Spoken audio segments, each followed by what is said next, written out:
जय हिंद दोस्तों। ताइए दोस्तों, आप सभी का फिर से एक नए वीडियो पर स्वागत है। चलिए दोस्तों, आज लेकर आए हैं आप लोगों के लिए मैथ्स का पेपर।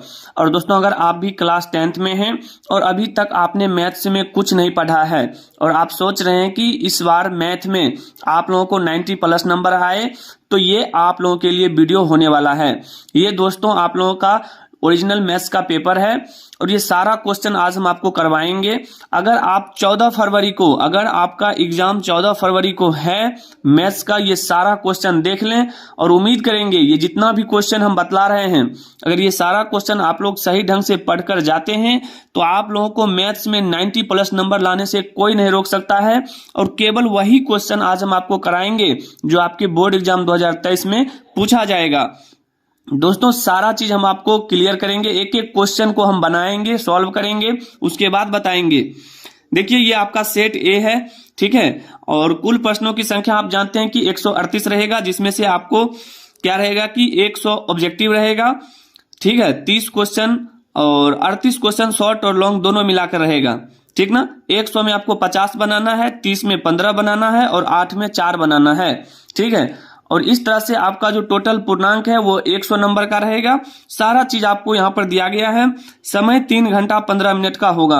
और दोस्तों, ये आपका मैथ्स का समझ लीजिए एक तरह से ओरिजिनल पेपर ही है। ये सारा पेपर का क्वेश्चन अगर कर लेते हैं तो कसम महाकाल की आप लोगों को 90 प्लस नंबर लाने से कोई नहीं रोक सकता है। चाहे आप किसी भी बोर्ड से क्यों ना हो, ये वीडियो जरूर देखिएगा, आप लोगों के लिए लेकर आए हैं।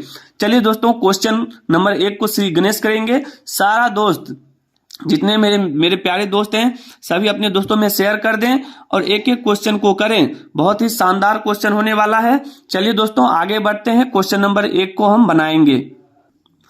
देखिए दोस्तों, क्वेश्चन नंबर 1 में आपको दिया गया है सारा चीज। सेक्शन ए है, ऑब्जेक्टिव टाइप क्वेश्चन। सारा क्वेश्चन करवाएंगे ऑब्जेक्टिव सब्जेक्टिव। अगर आप लोग डरते हैं मैथ से तो अब आप लोगों को डरना नहीं है। और आज हम आपको प्रूफ के साथ दिखाएंगे कि मैथ्स का पेपर आप लोगों को कैसा आता है और क्या क्या पूछा जाता है। आप लोगों को बिल्कुल भी नहीं डरना है, सारा डाउट क्लियर करेंगे, एक एक क्वेश्चन को भी सॉल्व करेंगे, ठीक है। चलिए, जैसा कि आपके सामने क्वेश्चन नंबर 1 है, ये आपका पेपर है, समझ लीजिए आप बोर्ड एग्जाम दे रहे हैं, ठीक ना। निम्नलिखित में कौन सी सबसे छोटी प्राकृत संख्या है? दोस्तों, आप जानते हैं प्राकृतिक संख्या जो है 1 से स्टार्ट होता है। 1 2 3 4 इस तरह से डॉट डॉट अनंत तक, ठीक है। तो ये हमारा प्राकृतिक संख्या होता है। और इसमें अगर हम बात करें सबसे छोटी संख्या क्या है, तो आप कहेंगे कि सर सबसे छोटी संख्या 1 है। तो ये तो बच्चा वाला क्वेश्चन है, ठीक है। फिर भी लेकिन नंबर सिस्टम यानी कि वास्तविक संख्याएं जो आपका एक चैप्टर है उससे भी क्वेश्चन आता है, ठीक है। चलिए, क्वेश्चन नंबर 2 को देखेंगे। देखिए कितना प्यारा क्वेश्चन है। क्वेश्चन नंबर 2 बोला गया निम्नलिखित में कौन सी परमेय संख्या है? तो दोस्तों, आप जानते हैं कि जो संख्या रूट से बाहर निकल जाती है उसको हम परमेय संख्या कहते हैं। तो 25 जो हमारा है किसका वर्ग है? 5 का वर्ग है। तो ये हमारा 5 निकल गया। क्या आप रूट 5 निकलेगा? नहीं निकलेगा। 1/√2 निकलेगा? नहीं निकलेगा। √3 निकलेगा? नहीं निकलेगा। तो बोला है परमेय संख्या, तो जो रूट से बाहर निकल गया वही हमारा क्या होता है? परमेय संख्या होता है। क्लियर है?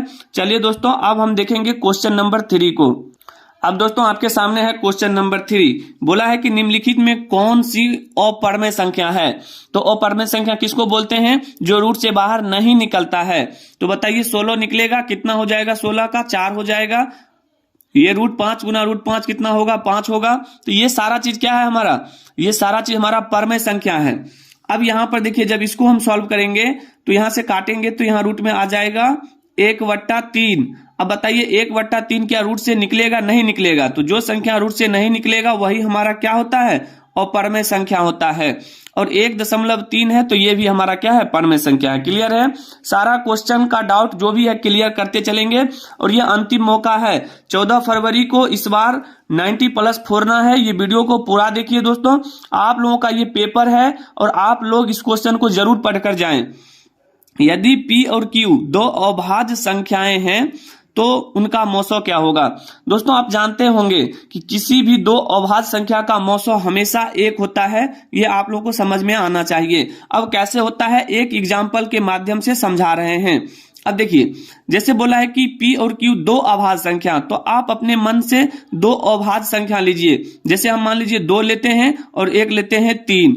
अब बताइए 2 और 3 का जो है मौसो कितना हो जाएगा, तो इनका जो मौसो हो जाएगा वो कितना हो जाएगा, आप बोलेंगे 1 होगा। इस तरह से आप किसी भी एग्जाम्पल को ले लीजिए, अगर आप यहाँ पर 4 और 5 भी लेते हैं तो इनका भी निकलेगा मौसो कितना, इनका भी मौसो निकलेगा 1। तो इस तरह से हम कह सकते हैं कि किन्हीं दो अभाज्य संख्याओं का मौसो हमेशा हमेशा ये 1 ही होगा, इसके अलावा कुछ नहीं हो सकता है। क्लियर है? चलिए दोस्तों अब हम आगे समझेंगे क्वेश्चन नंबर 3 को। ठीक है, क्वेश्चन नंबर 3 जो कि बहुत ही प्यारा क्वेश्चन है और ये सारा क्वेश्चन आपके पेपर का है। ठीक ना, बोला गया है 0.13 के पावर वहां पर रेकरिंग है, बोला इसका मान क्या होगा। तो दोस्तों हम बता दें, इस तरह का क्वेश्चन जब कभी भी आ जाए तो यहाँ पर देखिए 0.13 है, इस पर रेकरिंग है, तो दशमलव के बाद कितने अंक पर रेकरिंग है, 1 3 पर, तो 1 3 ऊपर लिख दीजिए और जितने अंक पर रहेगा यानी 1 और 2 अंक है तो नीचे 2 9 लिख देना है। ठीक है, इस तरह से आपका ऑप्शन नंबर हो जाएगा सी राइट आंसर।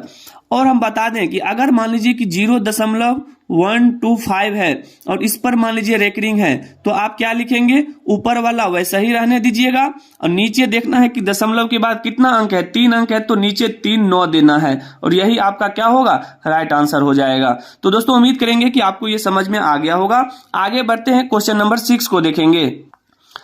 दोस्तों अब क्वेश्चन नंबर 6 है और दोस्तों 14 फरवरी को अगर आपका मैथ्स का एग्जाम है तो ये क्वेश्चन देखकर जाएं। ये 14 फरवरी का मैथ का पेपर है और जितने भी स्टूडेंट सोच रहे हैं कि मैथ्स में हम अभी तक कुछ नहीं पढ़े हैं, क्या करें, कैसे लिखेंगे, क्या पूछा जाएगा, तो आप लोगों को बिल्कुल भी घबराना नहीं है। ये सारा क्वेश्चन कर ले, यही पेपर रहेगा और यही सब क्वेश्चन रहेगा। ठीक है, इससे बाहर नहीं आएगा एक भी क्वेश्चन, सारा क्वेश्चन कर ले, 90+ तो पक्का आएगा, ये मेरा 100% गारंटी है और ये पेपर है तो आएगा ही आएगा। ठीक है, देखिए 18 तथा 72 का मौसो क्या होगा। दोस्तों एचसीएफ देखिए कितनी छोटी छोटी चीजें पूछा गया है, इतना आसान क्वेश्चन। अब बताइए 18 और 72 का लॉसो क्या हो जाएगा, मौसो यानी कि एचसीएफ। तो 18 और 72 का एचसीएफ आप निकाल सकते हैं कैसे, देखिए सबसे पहले आपको 18 को क्या करना है, अभाज्य गुणनखंड के रूप में तोड़ना है। तो इसको आप कहेंगे कि 3 गुना 3 गुना 2 हो जाएगा। क्लियर है?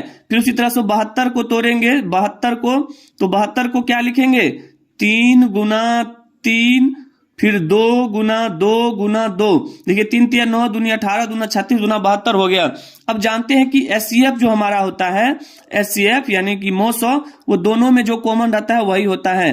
तो अब देखिए यहां से 1 3 इससे निकाल लीजिए, फिर देखिए 1 3 इससे निकाल लीजिए, सेम में से 1 बाहर निकालना है, फिर इसमें भी 2 है, इसमें भी 2 है, 1 2 बाहर, अब नहीं मिल रहा है छोड़ दीजिए। 3 3 कितना हो जाएगा, 9 दूना 18, यानी कि आपका एचसीएफ कितना हो जाएगा, 18, और यही आपका राइट आंसर होगा। दोस्तों इतना आसान क्वेश्चन रहेगा ना कि पेपर देखते ही आप खुश हो जाएंगे, खुशी से उछल जाएंगे। ठीक है मेरे प्यारे दोस्तों, सारे दोस्त इस क्वेश्चन को पढ़कर जाइएगा, एक भी दोस्त को मतलब छोड़ना नहीं है क्वेश्चन। ठीक है, 7 नंबर बोला गया है √12 का परमेकरण गुणांक है। काफी आसान क्वेश्चन है। √12 को क्या करें, आप तोड़कर कैसे लिख सकते हैं, तो देखिए √12 को आपको ऐसे लिखना है, √12 है ना, तो 12 को लिखेंगे 2 गुना 2 गुना 3। क्या आप लिख सकते हैं कि नहीं, बिल्कुल लिख सकते हैं। अब देखिए 2 अंदर में, रूट के अंदर में 2 2 है, 1 2 बाहर कीजिए और इसको लिखेंगे 2√3 और देखिए कि ऑप्शन कहां पर मिल रहा है, ऑप्शन नंबर डी, और यही आपका क्या है, परमेकरण गुणांक है। ठीक है, इस तरह से क्वेश्चन आ जाएगा तो आपको कर लेना है, बिल्कुल भी घबराना नहीं है। अब आगे देखेंगे क्वेश्चन नंबर 8, देखिए कितना आसान क्वेश्चन है। बोला है यदि p एक धनात्मक पूर्णांक है तो धनात्मक सम पूर्णांक का रूप क्या होगा। p बोला है धनात्मक है तो p हम धनात्मक लेंगे। अब हमेशा आपको मान लेना है 1 2 3 4, इस तरह से ये हमारा क्या है, धनात्मक संख्या है। तो बोला है तो धनात्मक सम पूर्णांक का रूप क्या होगा। तो आप देखिए ये p का मान सभी ऑप्शन में रख के देखिए कि किस समीकरण से, ऑप्शन से आपका जो है वैल्यू सम आता है। तो अगर मान लीजिए p का मान 1 रखेंगे तो यहाँ पर इसका मान कितना हो जाएगा, 2, देखिए यहाँ क्या हो जाएगा, 2 हो जाएगा। ठीक है, अगर p का मान अगर 2 रखेंगे तो 4 आएगा, 3 रखेंगे तो 6 आएगा, 4 रखेंगे तो 8 आएगा। तो ये सारा क्या है, सम पूर्णांक है। लेकिन इसके अलावा आप किसी में भी रखिएगा तो आपको विषम आएगा, लेकिन हमको क्या बोला है, सम पूर्णांक होना चाहिए। तो ऑप्शन नंबर ए आपका क्या होगा, राइट आंसर होगा। ठीक है दोस्तों, तो चलिए दोस्तों अब हम आगे बढ़ेंगे, क्वेश्चन नंबर 9 को देखते हैं।